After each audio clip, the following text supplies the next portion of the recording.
What's up, comic book peeps? It's the summertime. I'm at the pool with the kids. I might do a little bit of comic hunting. But welcome to the channel, man. Just wanted to kick back with y'all for a minute and vibe. See the beautiful trees. Y'all pray for me, because I got the kids. It's just me by myself. My wife is at work. But yep, you know how we do it. Hey, what's up, comic book peeps? What's up, brothers and sisters? Welcome to another episode of Direct Edition. The channel is Fred Hall Direct Edition.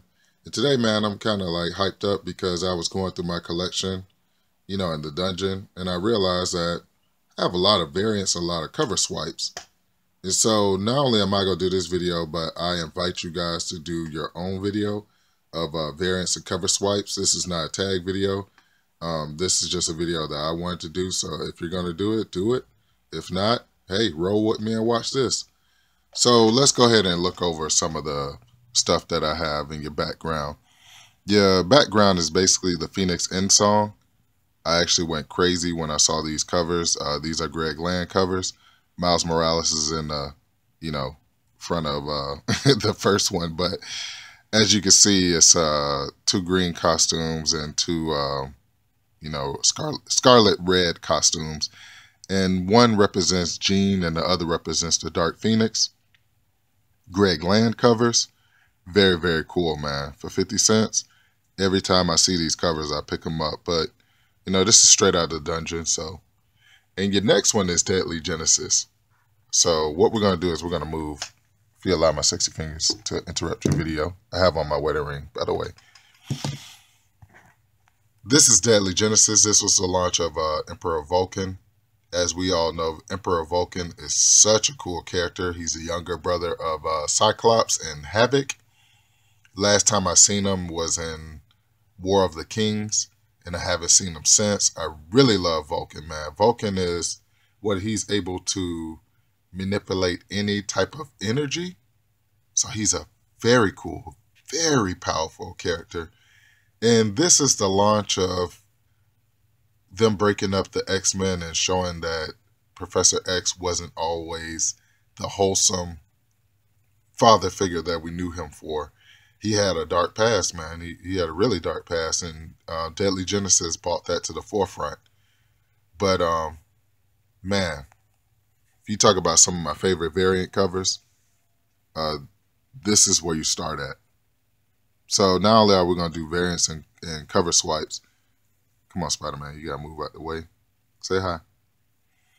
So not only are we going to do variants and cover swipes, we're actually just going to, kick back and enjoy this video. So with that being said, we have to pay our bills. So let's go ahead and pay our bills.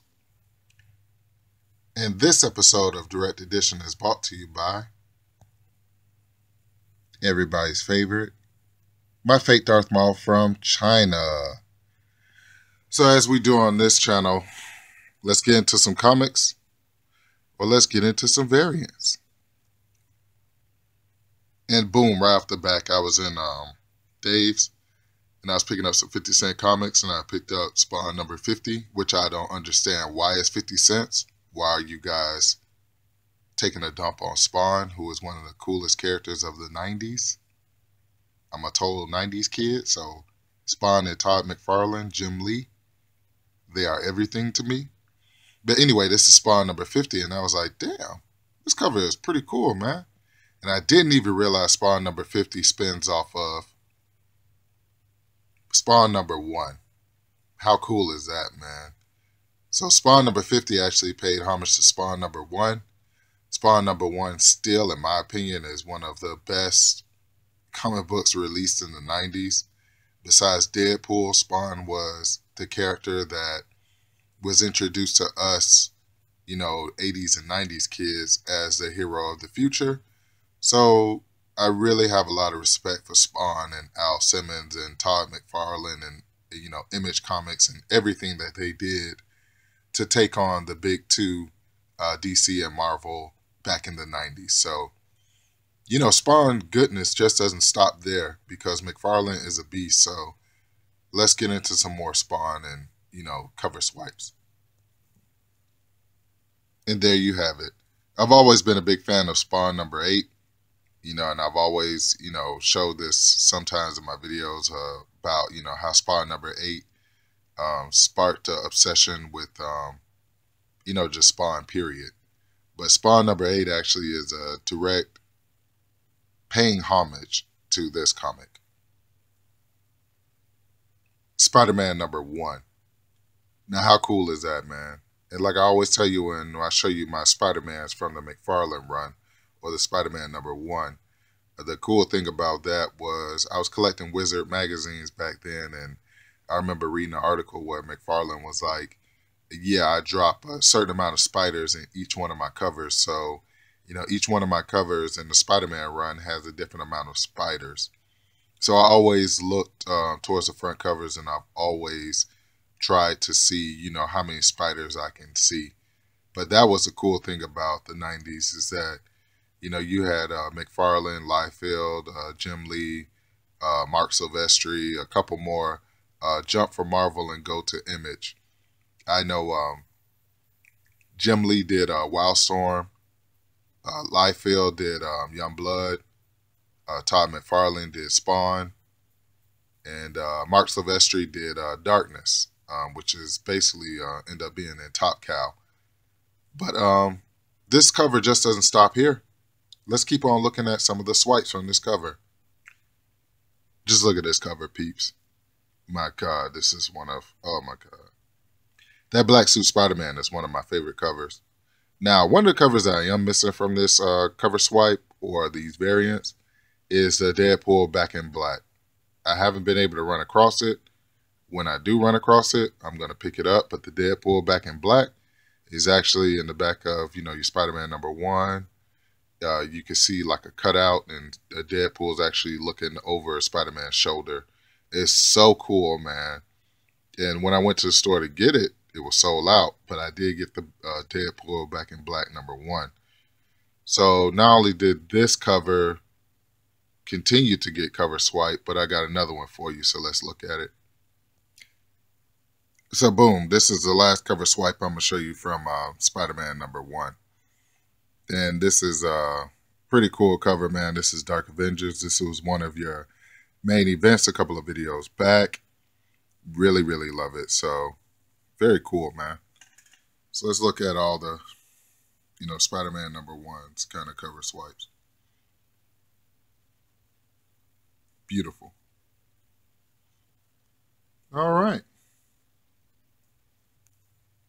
And so the next one I definitely wanted to show you was Supergirl number 5. This was Michael Turner's, introduction to me.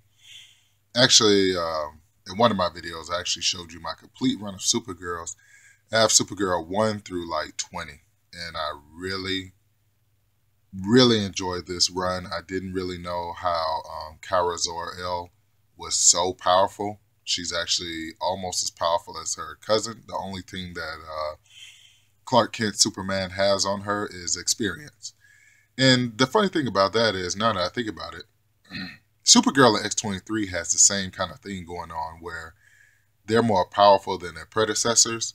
It's just that the experience that their predecessors have makes them more skilled.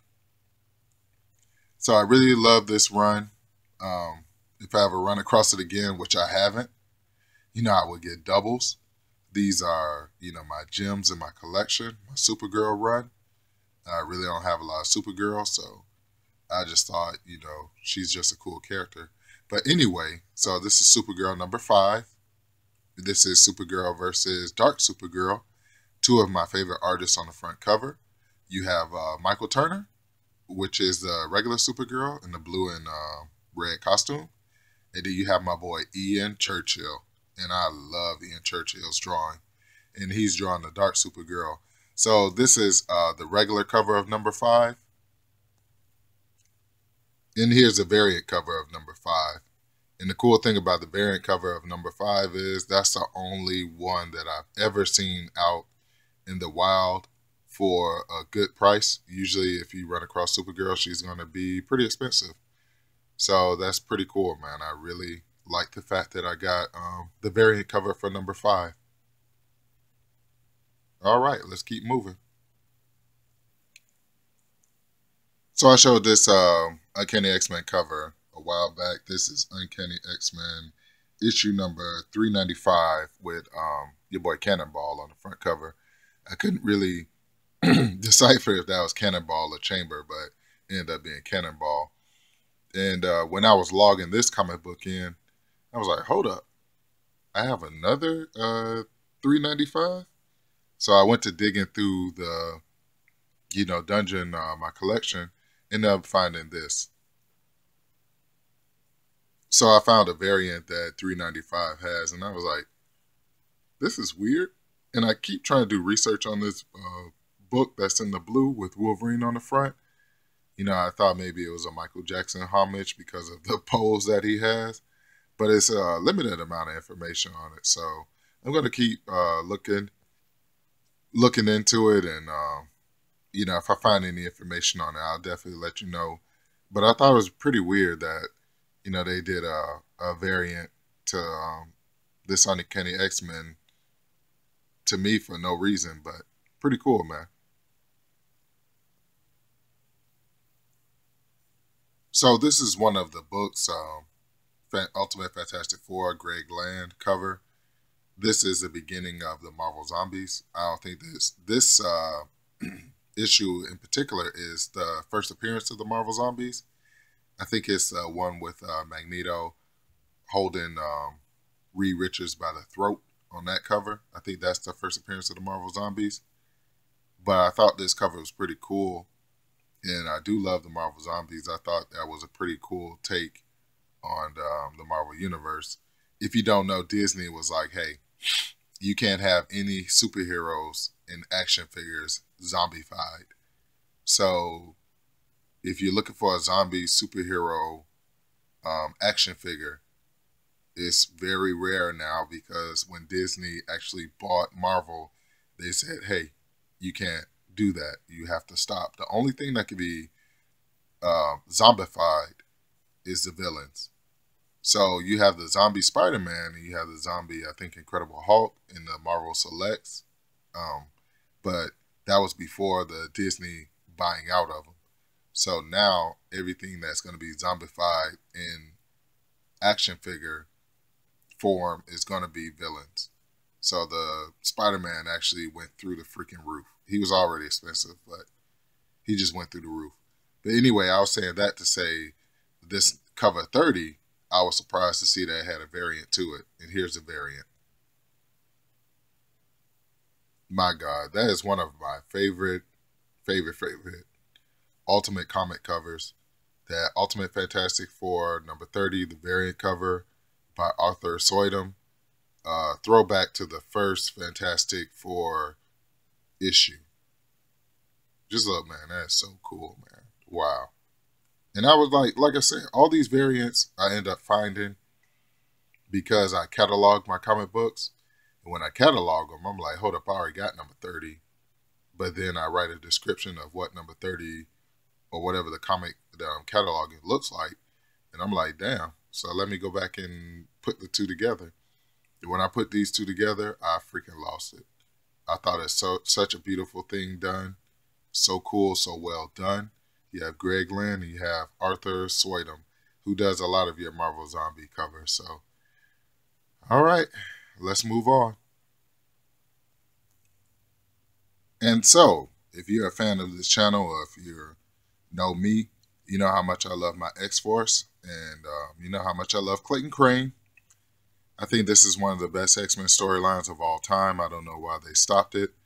Even when they took X-Force and made him Uncanny X-Force, I thought it was pretty cool. So I was saying that to say, here's the regular cover. And you know what I'm going to show you? The blood variant. My God, these X-Force blood variants, every time I see them, which I rarely do, but when I see them out in the wild, I go crazy. When I was at these three I actually picked up for 50 cents at Dave's way back in the day. And I haven't seen them since, the blood variants. But recently I ran across a blood variant, so I'm going to plug one of my videos, my flea market haul. And when I was at my flea market haul, I was able to pick up X-Force number 3, this beautiful blood variant that is Rain Sinclair versus, I said it was Bastion, but I think that's her stepfather who actually raised her, who's an Irish Catholic priest. Now try saying that 3 times. But this blood variant is very beautiful. So not only was I able to pick up this blood variant in my flea market run, but I was able to pick up this blood variant. And this blood variant, X-Force blood variant, is actually Archangel killing the choir. Because like I told you back in that video, Rain Sinclair attacked Archangel, took his feather wings, took him back to the Purifiers. The Purifiers actually took some of their guys, put the feather wings on them, and made them the choir. And so Archangel wings grew back, but his techno-organic wings from Apocalypse grew, and he went ham and he killed every last single member of the choir, and he did it so nasty and so deadly. So here's a look at my X-Force, variant covers, which I really, really love. I really, really love Clayton Crane. I don't care if they're the variant covers or the regular covers. Now I'm just going to start picking them up, period. And as you know, as I've always said on my videos, X-Force has a lot of cover swipes from movies. One being The Lost Boys, another being Blade Trinity, the third one. And, if I ever see them out in the wild, especially the Interview with the Vampire one, I just have to pick them up. Now, I did run across one in the wild, but that was in my Great Escape video. But that one was so ticked up. As an extreme collector, I couldn't pick it up. But, man, I love these covers. All right, let's keep going.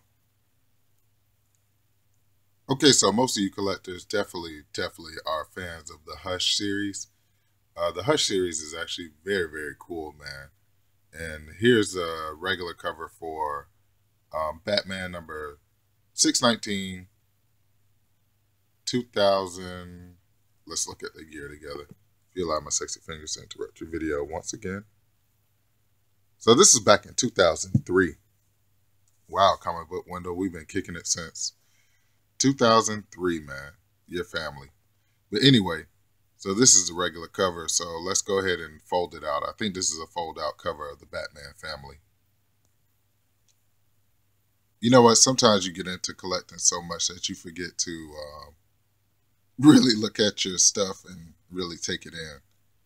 Look at this beautiful cover, man. This is a Batman. This is considered the Batman family. And look at Superman and Catwoman. They're considered to be part of the Batman family, which doesn't surprise me, but it's just a nice paying homage to Superman and Catwoman, that they are, people that Batman actually trusts. So here's a complete fold out of Batman number 619. And let me show you the variant.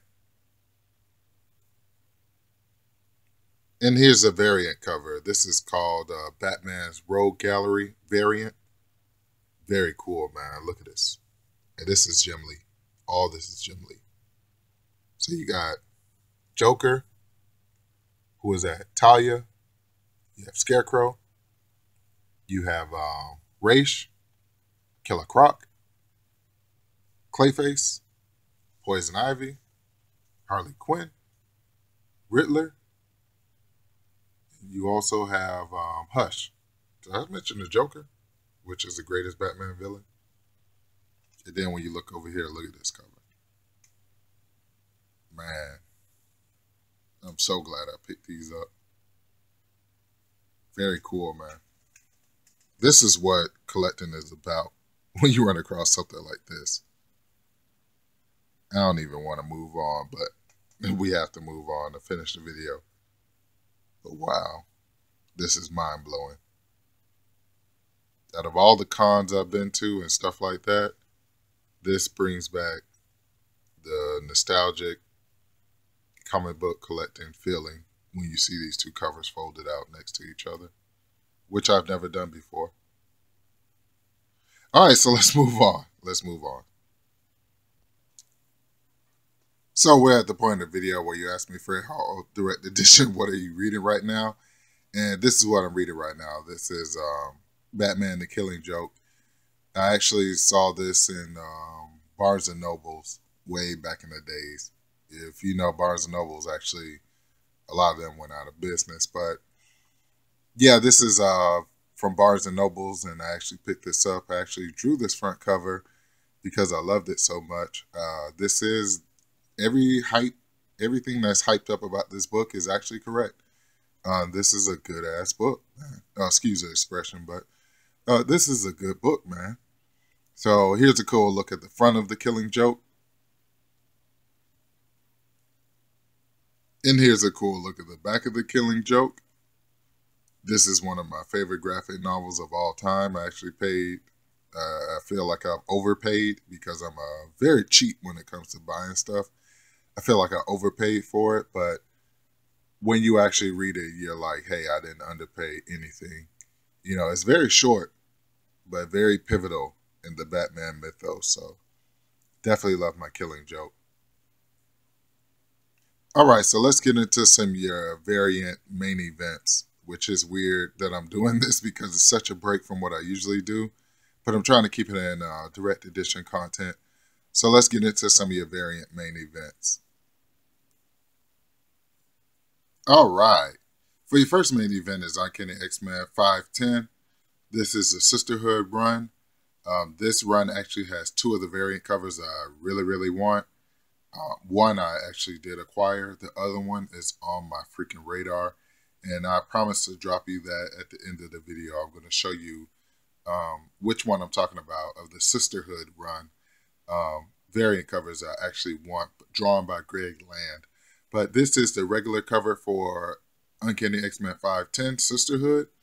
Madeline Pryor. Freaking love me some Goblin Queen Madeline Pryor. Jean Grey's clone. She's actually choking out Emma Frost on the front cover. So this is the regular cover.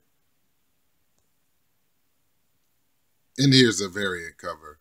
How cool is that? Wolverine versus Psylocke again, because this is kind of like a throwback to, you know, when Psylocke first turned into, was it like Lady Mastermind or something like that? No, it wasn't Lady Mastermind. What did Psylocke turn into? She turned into some kind of entity where her and Wolverine actually fought way back in the day in the Uncanny X-Men mythos. But this is a very cool cover. Really love it. Like I said, it's only one other variant that I want from the Sisterhood run. I would really love to complete this Sisterhood run. It's one of my favorite Uncanny X-Men runs of all time. And I say that a lot, but man, Sisterhood was so good. But yeah, here's your variant. So let's keep it moving and let's do your last main event. Yeah, I had to go and look it up for you in the dungeon. Psylocke was called Lady Mandarin, and this is actually Wolverine versus the Mandarin on the front cover, which is pretty cool. So let's get into your last main event.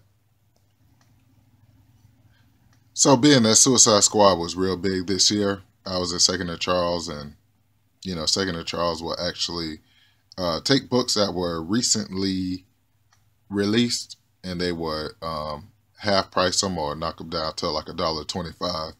I know everybody's Second and Charles is kind of different. Mine does $1.25, and they really don't go under that unless it's 50 cents. But this was like $1.25, and I was happy to pick up this Suicide Squad #1, which is drawn by one of my favorite artists of all time, Billy Tan. So Billy Tan actually drew a lot of my Uncanny X-Men Emperor Vulcan storyline. So I really became a fan of him through that. So this is Suicide Squad Rebirth #1. And here's the cool Jim Lee cover. So, you know, cover A, cover B, whatever it is, you know, I'm going to pick it up, especially if it's a #1. So I was very happy to get these both in my collection. I know the Jim Lee one is more sought after. And yeah, that would be your main event. Suicide Squad #1. And also to, you know, my Sisterhood that I just showed you. So I thought it was pretty cool, man. I really enjoyed doing this video. And I'm probably going to do another one because I really enjoyed doing this video. So, all right. So once again, I'd like to thank you all for tuning in to another episode of Direct Edition. Remember, the channel is Fred Hall Direct Edition. I like to you guys to remember that focus on the ones that show you love, on the ones that don't show you love. Keep it moving. I pray that you guys be successful in everything that you do. And I will catch you guys later. And you guys, man, your content lately has been keeping me up on my game. You guys continue the good work that you guys been doing. I mean, you guys have been hitting my notification bell up so much. And I'm a fan of all you guys, from the smallest channel to the biggest channel. And I will catch you guys later. Peace.